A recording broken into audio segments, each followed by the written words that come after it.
What if a single moment of prejudice could change the course of your life forever? Thomas was about to prove that the true power of success isn't in what you achieve, but in how you rise above those who try to hold you back. Imagine being mocked for your dreams, belittled for your aspirations, and judged solely based on your appearance. Now picture those same people watching as you turn their doubts into your ultimate triumph. This is the story of Thomas, a man who refused to be defined by the prejudice others placed upon him. From the ridicule of a prestigious aircraft showroom to the gleaming cockpit of the airplane he once dreamed of owning, Thomas's journey isn't just about buying a plane. It's about the fight for dignity, the pursuit of justice, and the unwavering belief that no one, no matter how powerful, can strip away your self-worth. What happens when Thomas confronts those who wronged him? You'll have to keep reading to see how one man's victory becomes a lesson for us all. Before we dive deeper into this gripping story, if you haven't subscribed to our channel, Epic Story Moments, yet, now is the perfect time. Hit the bell icon so you never miss an update, and be the first to hear our incredible news stories. Don't forget to like, share, and comment to support more heartwarming tales like this. Let us know in the comments where you're watching from. We love hearing from you. Thomas stood quietly, letting Greg's words roll over him like water over stone. His fingers grazed the sleek surface of the jet, grounding him amidst the storm of insults. He wasn't here to prove anything to Greg or the spectators watching with smug amusement. He was here for himself, his dreams, and the legacy he intended to create. With a measured tone and unwavering calm, Thomas finally broke his silence. I know exactly where I am, and I know exactly what I want. His words, though few, carried a weight that seemed to momentarily disrupt Greg's air of superiority. The salesman blinked, his smirk faltering for a fraction of a second before returning with even greater arrogance. Greg scoffed and motioned toward the jet with a dramatic wave of his hand. Oh, really? Well, this isn't just a toy you can buy on a whim. Do you even understand what it costs to own something like this? Maintenance alone would bankrupt most people. His voice dripped with mockery, and a few onlookers chuckled softly, their expressions smug and patronizing.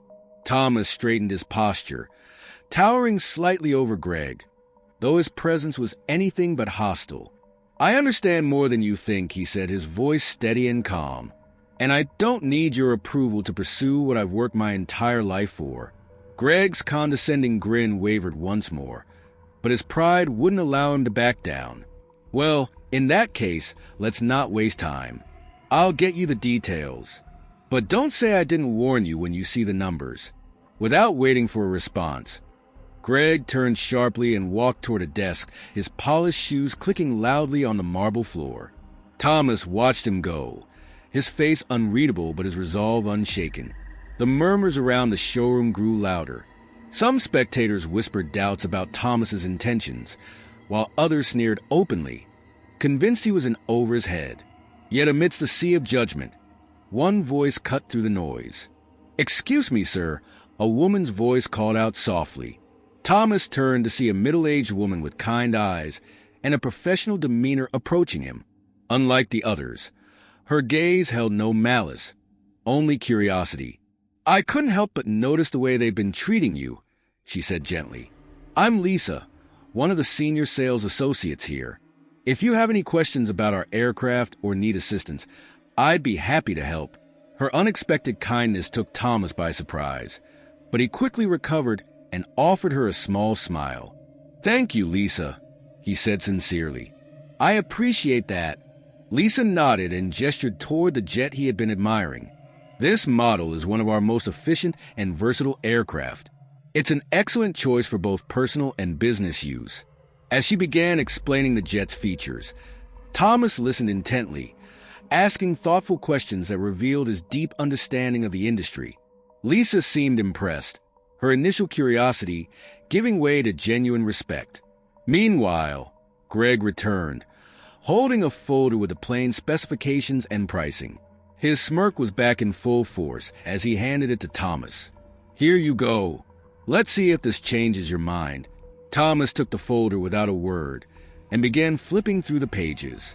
As he read, Greg leaned in slightly, watching for any sign of hesitation or doubt. But Thomas's expression remained calm and focused. When he finished, he closed the folder and looked up at Greg. "I'll take it," he said simply. Greg blinked, momentarily stunned. "Excuse me," he stammered. "You heard me," Thomas said, his tone firm but polite. "I'll take it. Let me know where to sign." The room fell silent. The other customers, who had been watching with barely concealed amusement, now looked on in stunned disbelief. Even Lisa seemed momentarily caught off guard, though her surprise quickly turned into a proud smile.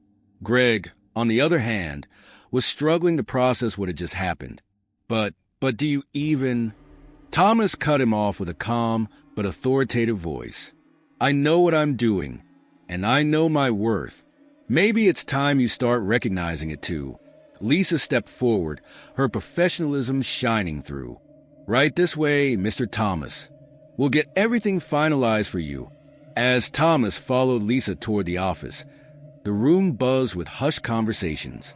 Some were shocked, others embarrassed by their earlier judgments. Greg stood frozen, his face pale and his confidence shattered. Thomas didn't look back. He didn't need to. He had achieved what he came for. Not just a jet, but a victory over the prejudice and doubt that had sought to hold him back. This moment wasn't just about fulfilling a dream. It was a powerful statement about perseverance, dignity, and the unshakable strength of the human spirit. Thomas paused for a moment, gathering his thoughts before responding. "Actually, James, that's exactly why I'm here," he said with quiet determination, his gaze unwavering despite the weight of the mocking stares around him. James raised an eyebrow, not out of disbelief, but out of genuine surprise. "Well, that's incredible," James said, his voice warm and encouraging. "I always knew you'd go far, but I didn't expect to find you in a showroom like this. Tell me, what's the story behind this?" Thomas's expression softened as he began to explain. "It's been a long journey, James," he started. "Years of hard work, saving every penny and sacrificing almost everything. But I made it. And now, I'm here because I've decided it's time to invest in myself, in my dreams." James's smile broadened. That's the Thomas the first remember, always determined, always dreaming big. "You deserve this." Their conversation drew the attention of the room even more. But for the first time, the expressions on some faces began to shift. The presence of James, a well-dressed, confident man clearly at ease in this environment, seemed to disrupt the assumptions many had made about Thomas. The dynamic in the room was subtly changing. Greg, however, was not swayed. He stepped forward, his smirk replaced with a thin veneer of professionalism, though his tone remained sharp. "If you're serious about buying, I suggest you sit down and go through the details. This isn't a place for storytelling or reunions." James turned to Greg, his smile fading into a measured look. "Is that how you speak to all potential clients? Or just the ones you think don't belong here?" His voice was calm, but there was an edge to it that made Greg hesitate. Greg stammered for a moment before trying to recover. "I was just making assumptions," James interrupted smoothly. "That's a dangerous habit, especially in a business like this. Let me assure you, my friend Thomas is more than capable of buying any jet in this showroom. Now, I'd suggest you treat him with the respect he deserves." The room fell silent. Greg's face reddened as he struggled to respond. Thomas looked at James, gratitude shining in his eyes. He hadn't expected anyone to stand up for him, especially not in this way. James clapped a hand on Thomas's shoulder. "Let's take a closer look at that jet you were admiring," he said, leading him away from Greg and the rest of the crowd. As they walked, Thomas's heart swelled with renewed confidence. He began to speak about his vision, his plans for using the plane not just for personal convenience, but to expand his business and create opportunities for others in his community. James listened intently, occasionally nodding in encouragement. Their conversation drew the attention of a senior representative, a man with a kind but serious demeanor who had been observing the unfolding events from a distance. He approached the two men with a polite smile. "Good afternoon, gentlemen," the representative said, extending a hand. "I couldn't help but overhear. It sounds like you have some ambitious plans, mister." "Thomas," he replied, shaking the man's hand firmly. "Mr. Thomas, it's a pleasure to meet you. My name is Mr. Andrews, and I'd be happy to assist you personally with any inquiries you have about our aircraft." Thomas nodded, appreciating the man's professionalism. Together, the three of them began discussing the specifics of the jet, from its technical features to financing options. For the first time that day, Thomas felt like he was being treated with the respect and dignity he deserved. Meanwhile, the onlookers who had been so quick to judge watched in stunned silence. The narrative they had constructed about Thomas was unraveling before their eyes, and many began to feel a twinge of guilt for their earlier behavior. By the time Thomas finalized his inquiry, Greg and the other detractors had all but vanished into the background. Thomas shook hands with Mr. Andrews, who assured him they would prepare everything he needed to move forward with the purchase. As Thomas and James stepped out of the showroom together, Thomas turned to his old friend. "Thank you for stepping in, James. I wasn't sure how I'd get through today without losing my composure." James smiled. "You didn't need me, Thomas. You've always had the strength to stand tall, no matter what. I just reminded them of what they should have seen all along." Thomas nodded, his heart lighter than it had been when he arrived. He glanced back at the showroom, a place that had tested his resolve but ultimately proved one thing. No matter the obstacles, he belonged wherever his dreams took him. Thomas took a deep breath, steadying himself against the oppressive atmosphere that seemed to thicken with every passing second. The judgmental eyes of the crowd bore into him, their sneers and whispers an unrelenting chorus of disdain. His resolve, however, refused to falter. Slowly, he stepped forward, meeting the gaze of the middle-aged man who had openly mocked him. "I don't need to prove anything to you," Thomas said, his tone unwavering yet calm. "My worth isn't measured by your opinions or approval." The man's smirk faltered, if only briefly, as a tense silence swept across the room. The other onlookers, who had been so quick to pass judgment, now watched with thinly veiled curiosity. Thomas turned his attention back to the sleek airplane before him, his hand brushing against its polished surface. This wasn't about silencing the room or earning their respect. It was about standing firm in his purpose. James, standing beside him, crossed his arms with a subtle smile of pride. He could see the fire in Thomas's eyes, a quiet but fierce determination that wouldn't be extinguished. "You don't need to explain yourself to anyone here, Thomas," James said, his voice carrying a supportive undertone. "The only thing that matters is that you know your own value." Greg, who had been observing the exchange from a distance, approached with his usual smug demeanor. "Let's not waste everyone's time," he said, his voice dripping with condescension. "If you're serious about this, you'll need to prove you can afford it. Otherwise, I suggest you stop wasting our resources." Thomas turned to face Greg fully, his expression calm but unyielding. "Show me the paperwork," he said, his voice steady. "I'm not here for your approval or opinions. I'm here to make a purchase." Greg hesitated, caught off guard by Thomas's directness. For a moment, the room was completely still, save for the muffled hum of distant machinery. Finally, Greg muttered something under his breath and walked off to retrieve the necessary documents. The murmurs in the room began to quiet, replaced by a palpable tension. James leaned in closer to Thomas, his voice low but firm. "You've already won. You know that, right? You've shown them that you're not going to be intimidated." Thomas gave a small nod, though his shoulders remained tense.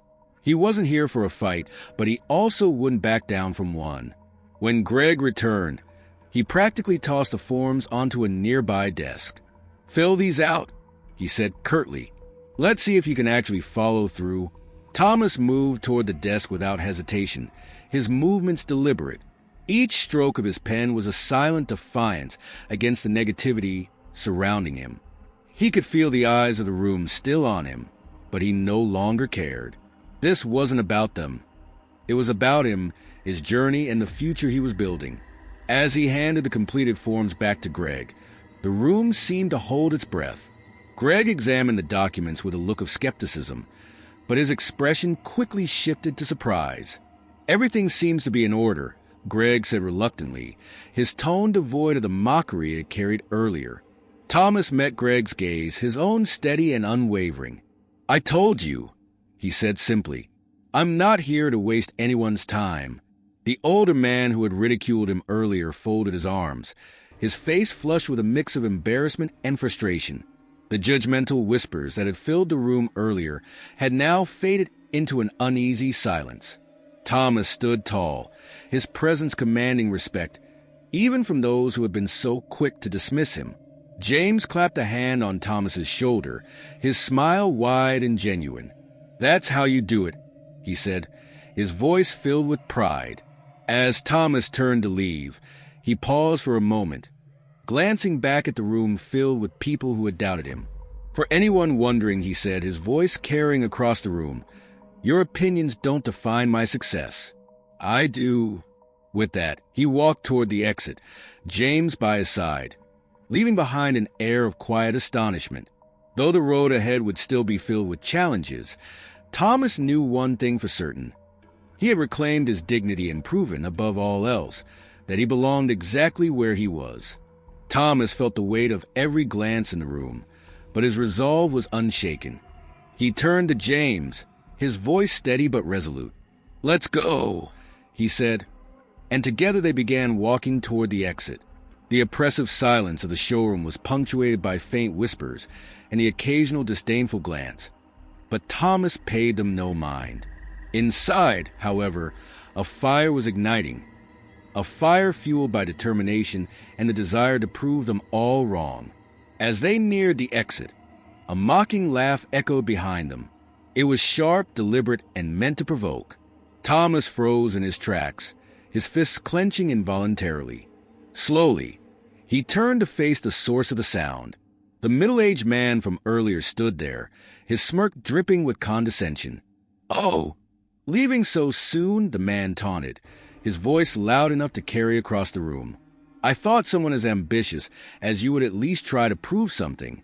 But maybe I expected too much." Thomas stared at the man, his expression unreadable. The room grew quieter as the tension thickened. Every eye was on him now, waiting to see how he would respond. With deliberate steps, he walked back toward the man, his head held high. "What do you want me to prove?" Thomas asked, his voice calm but imbued with an authority that silenced even the faintest whisper. His gaze was unflinching, meeting the man's with unyielding confidence.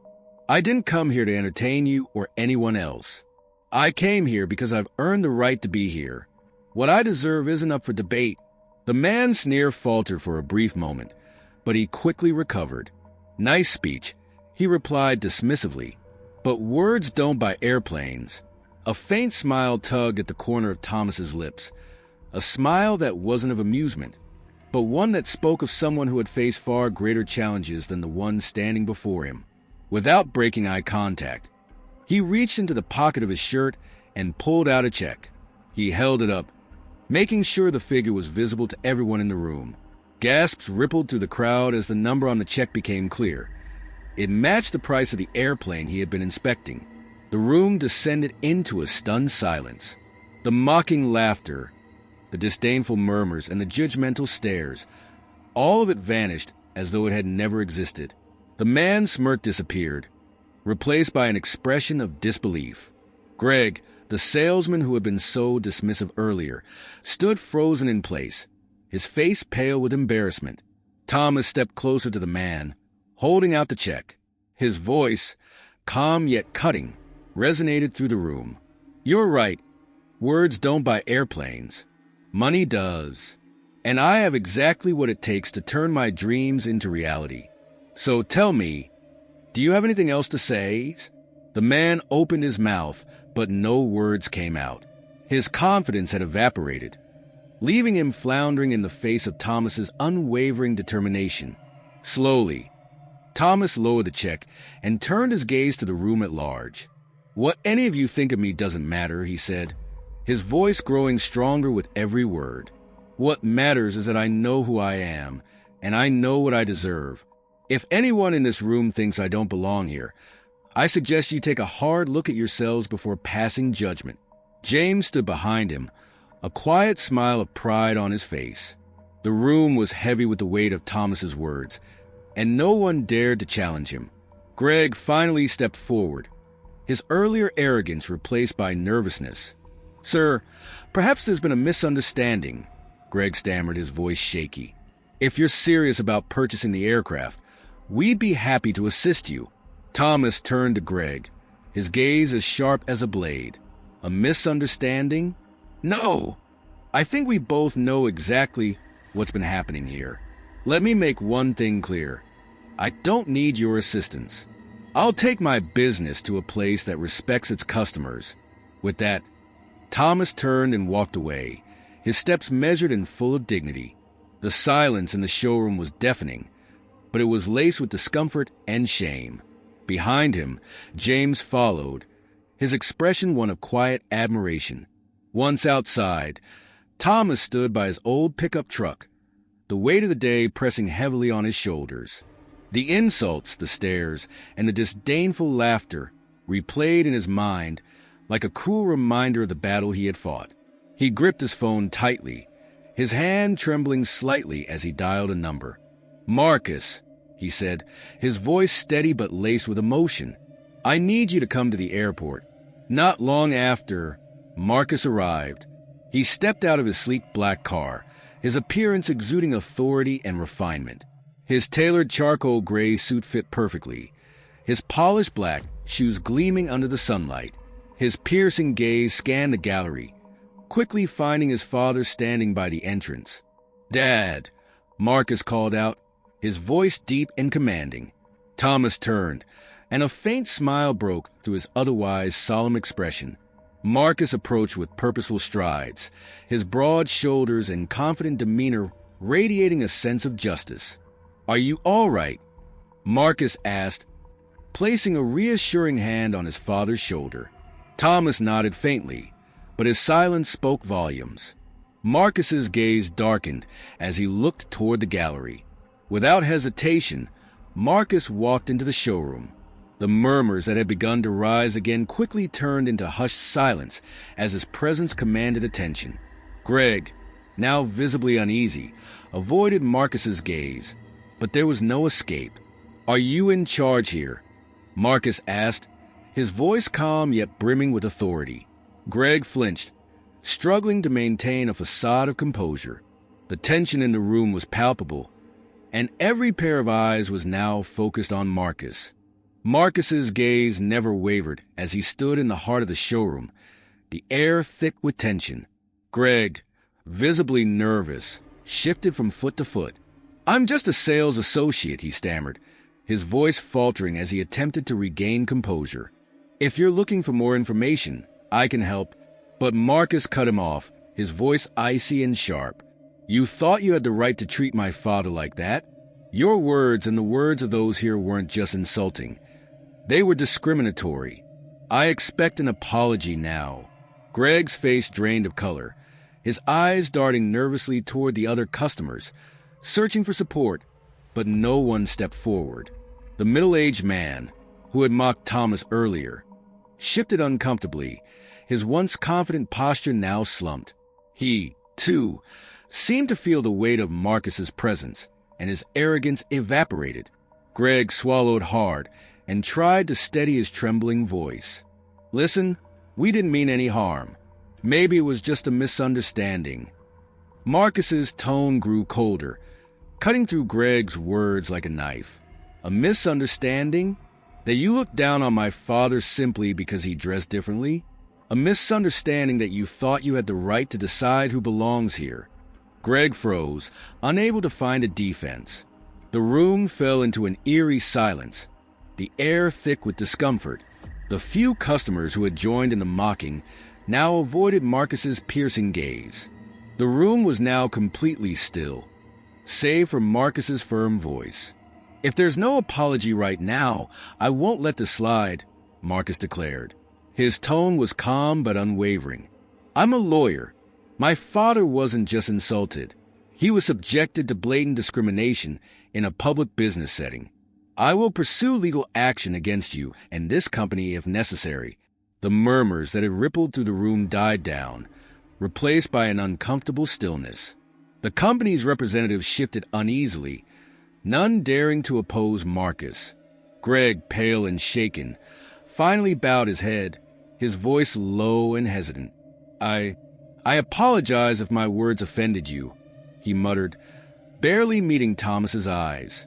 Thomas met Greg's gaze, his expression no longer filled with anger, but steady with the quiet strength of someone who had endured far more. This apology isn't for me, he said, his voice steady and calm. It's a lesson for all of you. Learn how to treat people with respect, no matter how they look or where they come from.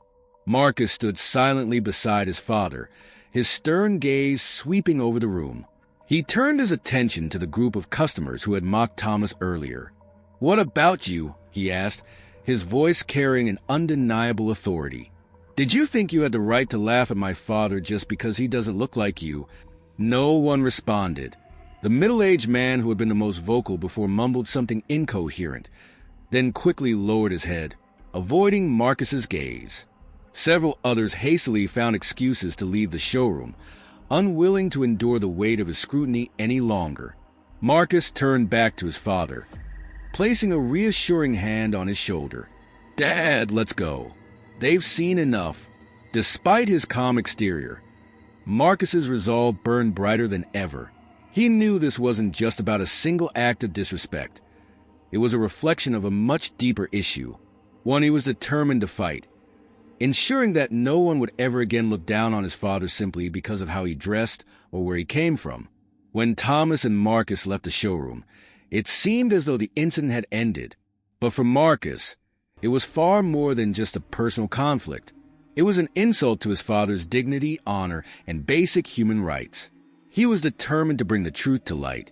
Weeks later, a lawsuit was officially filed in the local court. The company that owned the aircraft showroom was accused of discriminatory practices and humiliating a customer, specifically Thomas. Marcus, as the head of the legal team, crafted a solid case. He had gathered a wealth of evidence, including witness testimonies and irrefutable documentation. The first hearing saw a packed courtroom. Representatives from the company, including Greg, sat silently with the company's legal team, their faces tense and pale as they tried to maintain composure. Marcus's presence in the room was undeniable, and Greg couldn't meet his gaze. Marcus began his opening statement with a calm but powerful tone. "Your Honor," he said, his eyes scanning the room with quiet intensity, "we are here today to shed light on a painful truth. Discrimination not only exists, but it's being tolerated in modern business environments. My father, Thomas, was subjected to an unacceptable act, one that no one in our society should ever have to endure." Before Marcus could continue, the company's attorney stood up to object. "Your Honor, we believe this case has been exaggerated. The remarks Mr. Thomas overheard were merely misunderstandings, not intended to offend or discriminate." Marcus remained unshaken, his eyes locked firmly on the opposing attorney. "Misunderstandings?" he repeated, his voice sharp and unwavering. "We have clear evidence that this wasn't a misunderstanding. It was a deliberate attempt to humiliate and demean my father, and I will prove that now." Marcus signaled for Patricia, an employee at the showroom who had secretly recorded the incident, to take the witness stand. Patricia, visibly nervous but resolute, took the stand. She glanced briefly at Greg, who looked as though he wanted to disappear. "I saw everything," Patricia said, her voice steady. Greg and some of the customers made discriminatory remarks toward Mr. Thomas. They mocked him for his appearance and profession. "I couldn't stay silent, so I secretly recorded the conversation." Marcus nodded, his confidence growing. "Do you have that recording, Patricia?" Patricia nodded and handed her phone to Marcus, who connected it to the courtroom's audio system. As the recording played, the room fell into a heavy silence. The mocking voices of Greg and the customers filled the air. You think you can afford a plane, dress like that? Go back to your farm, one voice sneered. Another chimed in. He probably thinks this is a charity giveaway. Each word cut through the courtroom like a knife, leaving the air thick with tension. Greg, his face now ghostly pale, stared at the table, unable to meet anyone's gaze. The company's attorneys, who had been trying to defend their client, were now visibly flustered. When the recording ended, Marcus stepped forward, addressing the judge directly. "Your Honor," he said, his voice resolute, "this is not a misunderstanding. This is discrimination, a deliberate assault on my father's dignity. And it's not just my father, Thomas, who's the victim. Anyone who doesn't fit the company's narrow idea of who belongs could easily become a target." The company's attorney stood to counter, but Marcus cut him off. "The company cannot evade responsibility," he said, his voice calm but razor-sharp. "This isn't just about individual behavior. It's about the environment the company fosters, a culture that allows such treatment to occur without consequence." The courtroom fell silent once again, the weight of Marcus's words hanging in the air as the battle for justice continued. Marcus had always been a man of principle, but when it came to defending his father, that principle became unshakable. His voice rang out with an icy precision as he confronted the sales associate, Greg, who had dared to mock his father, Thomas. "You thought you had the right to treat my father that way." Marcus's words pierced through the tension that had thickened the air around them. His eyes, steady and unwavering, locked onto Greg's with a chilling certainty. "Your words weren't just insulting. They were discriminatory. I expect an apology now." The room went silent. Greg, a middle-aged man with an apologetic smile, began to sweat as he searched the room for an ally. The other customers, who had once joined in the ridicule, now avoided Marcus's steely gaze, unwilling to come to Greg's aid. The man who had mocked Thomas earlier shrank back, his previous arrogance melting away. Greg's voice faltered. "We didn't mean any harm," he stammered, trying to regain some composure. Maybe it was just a misunderstanding. Marcus wasn't buying it. His tone sharpened, and his words became razor-edged. "A misunderstanding?" he repeated, emphasizing every syllable. "You looked down on my father simply because he was dressed differently? You thought you had the right to decide who belongs here." Greg froze, unable to answer. The silence that followed was oppressive, broken only by Marcus's unyielding voice. "If there's no apology right now, I won't let this slide." Marcus's stance was resolute. "I'm a lawyer. My father wasn't just insulted. He was subjected to blatant discrimination.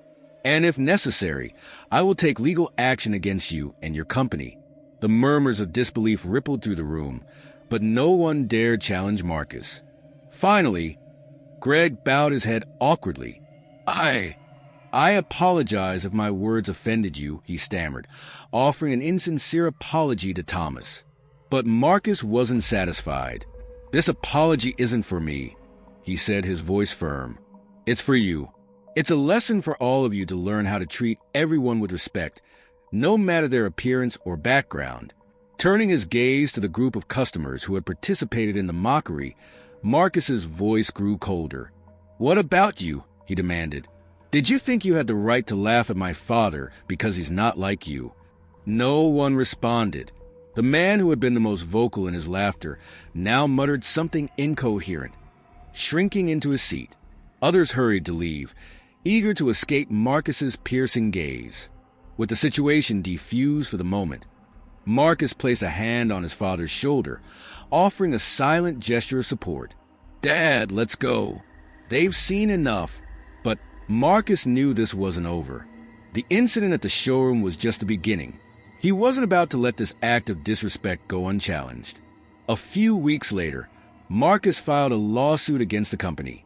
The case would not only seek justice for his father, but also expose the company's tolerance of discriminatory behavior. The courtroom was packed for the first hearing.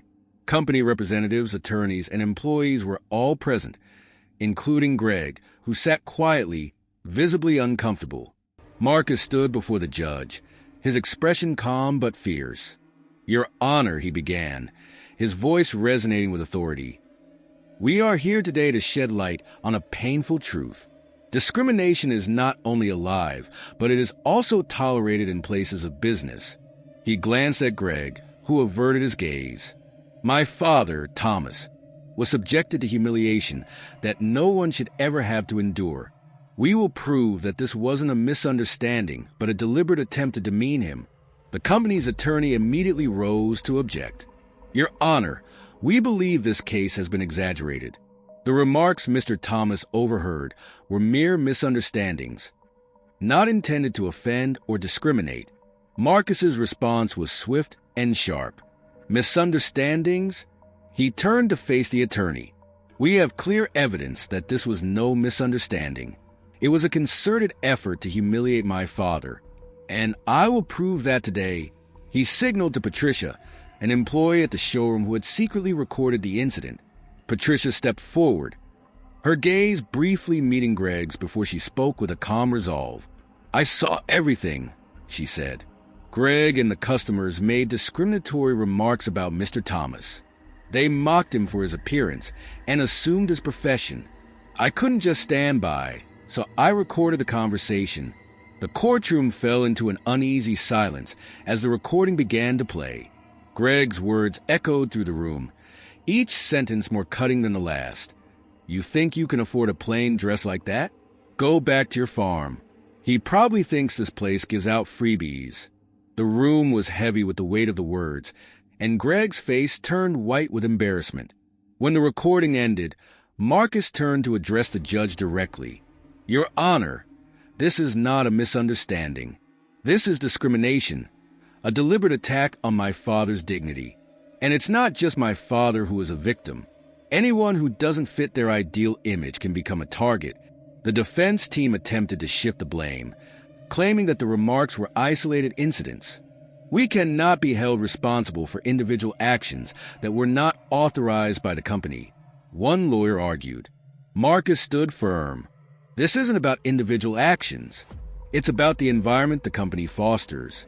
It's about a culture that allows this kind of behavior to go unchecked."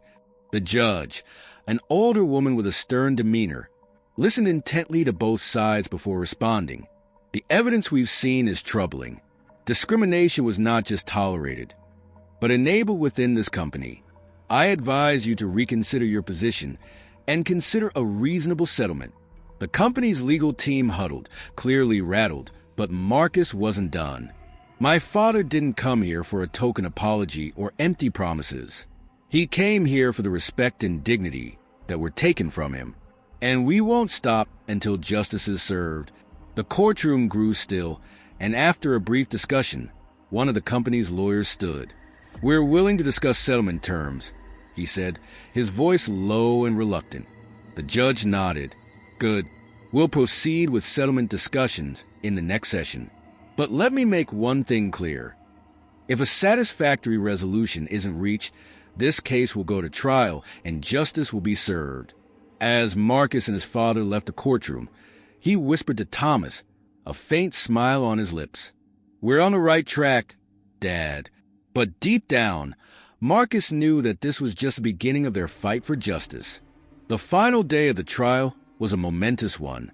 The courtroom was packed, and the tension was palpable. The judge, after carefully considering all the evidence, began to deliver her verdict. "Mr. Thomas has endured severe discrimination in a public business setting," she stated.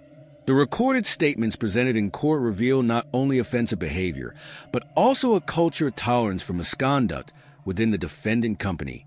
The judge's gaze swept over the defense team, and her voice grew firmer.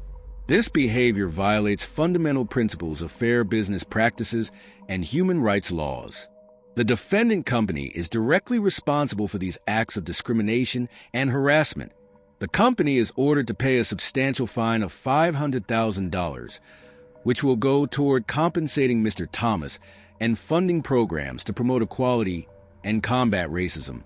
The courtroom was filled with murmurs of shock as the judge's words sank in. Greg, who had once been so vocal, sat motionless, his face pale. The company's legal team avoided eye contact, clearly rattled by the judge's ruling. The company's actions would no longer go unchecked. The judge wasn't finished. In addition, she continued, the company is required to implement mandatory training programs on diversity and inclusion to ensure that no one is ever treated this way again. The courtroom was filled with an uneasy silence as the judge looked over the evidence presented. Her expression remained stern as she considered the facts laid before her. The case, now at a critical point, was a reflection of the broader societal issues at play. The judge addressed the court, her voice clear and unwavering, emphasizing the responsibility of the company involved. The tension in the room was palpable as she spoke, her words cutting through the air. If the company does not take responsibility, then who will? She asked, her gaze shifting between the defendants and the plaintiffs. The evidence was undeniable. The judge's words were grave as she continued. We will proceed with this case to determine the full extent of both the company's and the individual's responsibilities. She paused, allowing the weight of the situation to settle in. What I've heard so far is deeply troubling. The courtroom fell into an even deeper stillness as everyone waited for her next words. Marcus glanced at his father, his eyes filled with determination. Thomas, though weary, returned a subtle nod, an unspoken message of pride and support. But Marcus knew that this was only the beginning. The road to justice was long, and this was just a first step. As the courtroom's attention turned to the recording that had been submitted as evidence, every sarcastic remark and mocking word echoed loudly, filling the space with palpable hostility. Do you think you can buy a plane in that suit? Go back to your farm. It suits you better, came one voice. He probably thinks this place gives out freebies, mocked another. The remarks cut through the air like sharp blades, each one tinged with a deep prejudice. They weren't just insults aimed at Thomas for his appearance. They were a cruel reflection of his background, aimed to degrade him. Thomas's expression remained calm, though his hands clenched tightly in his lap, his body tense as he fought to hold back the pain these words triggered. Seated at the witness stand, Patricia took a deep breath before speaking. These words aren't just offensive. They reflect the attitude Mr. Thomas endured from the moment he stepped into that showroom, she said. I worked there and I witnessed it all. What you just heard. It happens every day to those they deem unworthy of being there. Across the room, the company's lawyers shifted uneasily in their seats, aware of the damning evidence. One lawyer, an older man with salt and pepper hair, stood to address the court, attempting damage control. Your Honor, we do not deny that these remarks were inappropriate. He began, but we contend that this was an isolated incident, not representative of the company's values or policies. Marcus stood without hesitation, his voice cold and firm. Does not represent the company, he echoed, his voice cutting through the air with conviction. Your Honor, this is an environment where such behavior is tolerated. Greg, the salesperson, was not only making those comments, but was also supported by approving glances from his colleagues and even customers in the showroom. This isn't an isolated incident. It's a systemic issue. The company's lawyer faltered under Marcus' scrutiny, but he pressed on. We will implement additional training for employees and enforce stricter oversight, another lawyer suggested, trying to redirect the focus. Marcus was unyielding. Training alone won't suffice, he said, his gaze sharp as it met the opposing counsel. My father is not the first person to be treated this way, and unless meaningful actions are taken, he won't be the last. This company must take responsibility, not just for the words spoken, but for the systemic silence that enables such behavior. The judge, an older woman with a stern expression, leaned forward after hearing the evidence and the arguments. The evidence we've just heard clearly demonstrates that Mr. Thomas was subjected to unfair and discriminatory treatment, she said. This cannot be dismissed as an individual's actions. The company has a duty to create a fair business environment, one that does not tolerate such behavior. Turning to the defense, she added, I advise you to reconsider your stance before we proceed. Do you wish to continue arguing, or would you be willing to discuss a reasonable settlement? The company's lawyers huddled together, whispering amongst themselves, But Marcus wasn't finished. "Your Honor," he said, his voice calm but firm, "my father didn't come here for a token apology or superficial training measures. He came here to reclaim the respect and dignity that were stripped from him. We won't stop until justice is served." The room grew quiet as the weight of Marcus' words sank in. Greg, the salesperson who had been at the center of the controversy, sat motionless, his face pale. The company's lawyers exchanged uneasy glances before one of them stood, his voice low and reluctant. "We are willing to discuss settlement terms," he said. The judge nodded. "Good. We will proceed with settlement discussions in the next session. But let me remind you, if a satisfactory resolution is not reached, this case will proceed to trial, and I will ensure justice is served." As the session adjourned, Marcus turned to his father, a faint smile tugging at his lips. "We're on the right track, Dad," he whispered, his eyes gleaming with pride. Yet, he knew this was just the beginning. The road ahead would still be long and fraught with challenges. The final morning of the trial arrived, and the courtroom was packed. Reporters, witnesses, and curious onlookers filled the seats, drawn to the case that had captivated public attention. Thomas and Marcus stood together, composed but fully aware that this was the pivotal moment. The judge entered the courtroom, her expression stern as she scanned the room. She paused, allowing a moment of silence to settle before she began delivering the verdict. "Members of the court," she began, her voice strong and steady. "After thoroughly reviewing all the evidence and hearing testimonies from both sides, I have reached the conclusion that Mr. Thomas has endured severe discrimination in a public business setting." She continued, her voice rising with authority. "The recorded statements presented in court are not only personally offensive, but they also reveal a culture of disrespect and tolerance for misconduct within the defendant company. This behavior violates fundamental principles of fair business practices and is contrary to existing laws regarding human rights and anti-discrimination." The defense team lowered their heads, avoiding eye contact with the judge. Greg, who had been at the center of the controversy, sat silently, his face pale as his gaze shifted uncomfortably. The judge's voice became even firmer.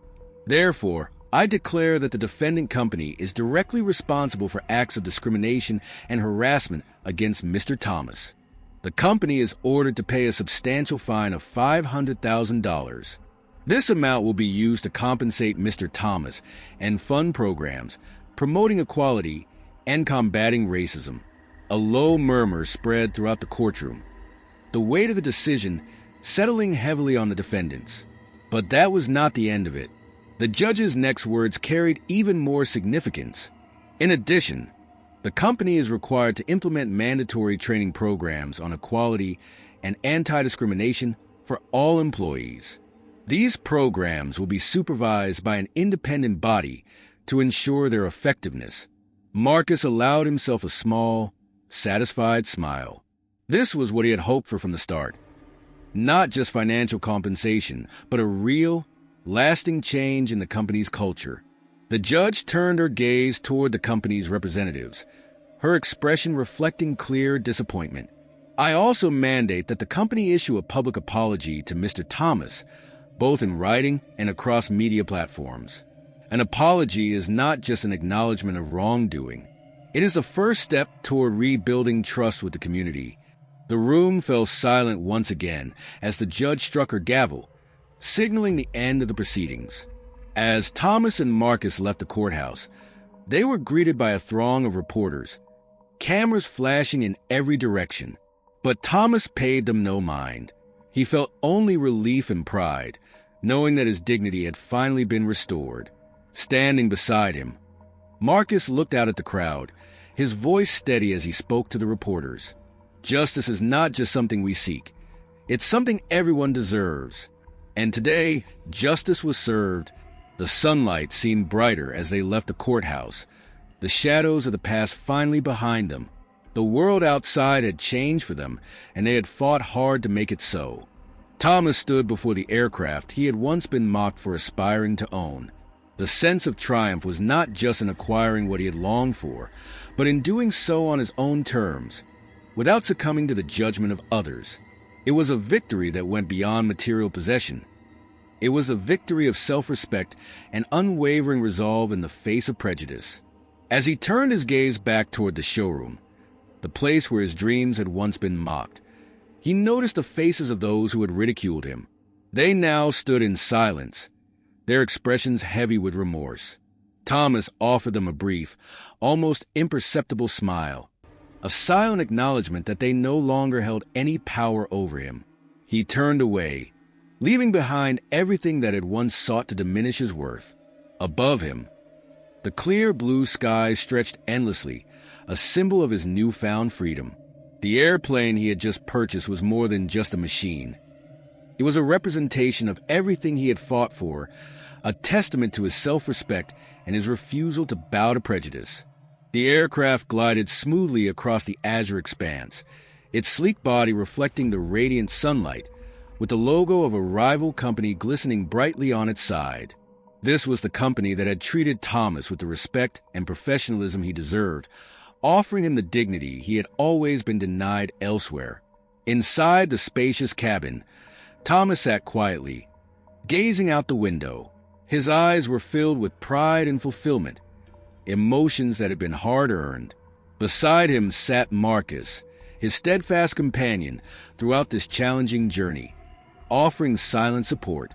The plane began its descent onto familiar land, and as the wheels touched the ground, Thomas felt a deep sense of peace. The aircraft had carried him far, but it was the journey he had undertaken, the battles he had fought, that truly defined this moment. As the aircraft door opened, Thomas stepped out, greeted by the warm embrace of his wife and children. Their beaming smiles spoke volumes, not just of their joy at seeing him achieve his dream, but also the immense pride they felt in his fight to uphold his dignity.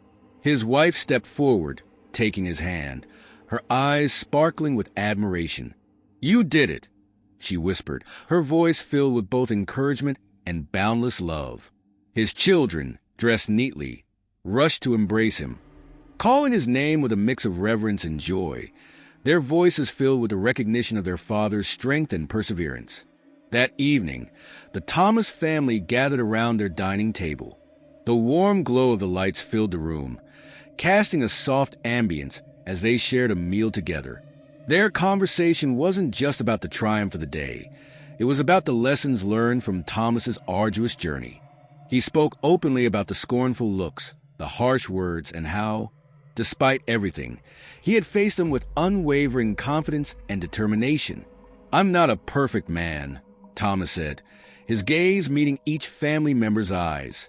"But I've always believed that no one has the right to define our worth except ourselves. What I did wasn't just for my dream. It was to prove that we can overcome any prejudice as long as we don't give up." Marcus, seated beside him, nodded slightly. "And justice doesn't come naturally," he added. "We must stand up for it, fight for it, and never stay silent in the face of injustice." Elsewhere, the antagonists of this story were facing the consequences of their actions. Greg, once arrogant and full of hubris, was no longer employed at the aircraft showroom. The company, after enduring substantial fines and stringent court oversight, had been forced to overhaul its training and operations entirely. The painful lessons learned from this ordeal were not just documented in reports. They were etched into the memories of everyone involved. The customers who had once joined in mocking Thomas now reflected on their behavior, no longer laughing. Instead, they carried with them a sense of shame and an unforgettable lesson about how to treat others. Thomas's story didn't end with the purchase of his dream airplane. It became something far greater, a powerful reminder of the importance of standing up against prejudice and racism in society. He wasn't just fighting for himself.